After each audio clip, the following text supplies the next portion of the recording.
ഭാസ്കര എല്ലാവർക്കും എന്താന്ന് വെച്ചാൽ കൊടുക്ക്. കള്ളോ കപ്പയോ കരിമീനോ കൊഞ്ചോ എല്ലാം പോരട്ടെ. എല്ലാം എന്റെ ചെലവ്. എല്ലാരും അടിച്ചു കയറി വാ. ഗോഡ്സ് ഓൺ കൺട്രി അല്ലേ.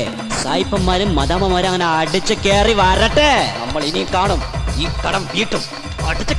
അങ്ങനെ ഞാനും അടിച്ചു കയറി നമ്മുടെ മിനിക്കാച്ചി തട്ടുകടയിൽ 30 രൂപയ്ക്കുള്ള കപ്പയും 40 രൂപയ്ക്കുള്ള മീൻകറിയും കഴിച്ച് വെടിക്കെട്ട് സാധനം. നല്ല കിടിലൻ കോമ്പിനേഷനിലുള്ള ഈ കപ്പയും മീൻകറിയും എന്തുകൊണ്ടും വെറുത്ത് തന്നെയാണ്. സാധാരണ എല്ലാ തട്ടുകടയിലുള്ള ദോശ, ചമ്മന്തി, സാമ്പാർ, മുളക് ചമ്മന്തി ഒക്കെ വെച്ചൊരു പിടി പിടിപ്പിച്ച് ഇതും സെറ്റായിരുന്നു. മിനിക്കാച്ചി തട്ടുകടയുടെ ഏറ്റവും വലിയ പ്രത്യേകത എന്ന് പറഞ്ഞാൽ നമുക്ക് ചെറിയ പോർഷൻ വെറും 50 രൂപയ്ക്ക് വാങ്ങാം. അങ്ങനെ ഞാനും ബീഫിന്റെ ഒരു ചെറിയൊരു പോർഷൻ 50 രൂപയ്ക്ക് വാങ്ങി. നിങ്ങൾ ഫ്രണ്ട്സ് ആയിട്ടൊക്കെ വരുമ്പോൾ എല്ലാ കറികളിൽ നിന്നും ഫുൾ പോർഷൻ വാങ്ങി കാശ് ചെലവാക്കി കളയാതെ എല്ലാത്തിനും ഹാഫ് പോർഷൻ വെറും 50 രൂപയ്ക്ക് വാങ്ങി നിങ്ങൾക്ക് ട്രൈ ചെയ്തിട്ട് പോകും. അങ്ങനെ ഇതിന്റെ കൂടെ 50 രൂപയ്ക്കുള്ള ചിക്കൻ ഫ്രൈ വാങ്ങി. ഈ ചിക്കൻ ഫ്രൈയുടെ കൂടെ കിട്ടുന്ന മസാല പൊടി നിങ്ങൾ ഉറപ്പായിട്ടും ട്രൈ ചെയ്ത് നോക്കണം. കാരണം അത്രയ്ക്കും വിഷയം സെറ്റ് സാധനം. ഈ കടയിൽ എന്നെ ഏറ്റവും കൂടുതൽ ആകർഷിപ്പിച്ച ഈ ചൂട് ആവി പറക്കുന്ന പുട്ടാണ്. പുട്ട് കഴിച്ചിട്ട് തള്ളി ഇറക്കണതല്ല, കിട്ടില്ല സെറ്റ് സോഫ്റ്റ് പുട്ടും നല്ല കിടിലൻ ചിക്കൻ കറിയും കിടിലൻ കോമ്പിനേഷൻ ആയിരുന്നു. പുട്ട് ഓർഡർ ചെയ്യുന്ന എല്ലാവർക്കും ലൈവ് ആയിട്ട് തന്നെയാണ് ഉണ്ടാക്കി കൊടുക്കുന്നത്. അതുകൊണ്ട് തന്നെ ആ സോഫ്റ്റ്നെസ് എന്തായിരുന്നാലും എടുത്തു പറയണം. പുട്ടിന് വെറും 30 രൂപ മാത്രമേ ഉള്ളൂ. 50 രൂപയ്ക്ക് നിങ്ങൾക്ക് ഹാഫ് പോർഷൻ ചിക്കൻ കറിയും കിട്ടും. നിങ്ങൾ ചെലവാക്കാൻ ചെറിയൊരു ബഡ്ജറ്റുമായിട്ടാണ് ഈ ഒരു തട്ടുകടയിൽ ഇറങ്ങുന്നതെങ്കിൽ ഉറപ്പായിട്ട് നിങ്ങൾക്ക് ചെറിയ ബഡ്ജറ്റിൽ നിങ്ങൾക്ക് വേണ്ടോളമുള്ള ഫുഡ് നമ്മുടെ സ്വന്തം മിനിക്കാച്ചി തട്ടുകടയിൽ നിങ്ങൾക്ക് കിട്ടുന്നതാണ്. അച്ഛനും അമ്മയും മകനും കൂടിയാണ് ഈ തട്ടുകട നോക്കി നടത്തുന്നത്. അപ്പൊ സ്പോട്ട് ലൊക്കേഷൻ വരുന്നത് കവടിയാറിൽ നിന്ന് കുറങ്ങോണം പോകുന്ന വഴിക്ക് ക്യൂൻസ്വേയുടെ ഓപ്പോസിറ്റ് ഉള്ള നമ്മുടെ സ്വന്തം മിനി ചേച്ചിയുടെ മിനിക്കാച്ചി തട്ടുകടയിലാണ്. അപ്പോൾ more videos like this stay follow sand foodies TVM.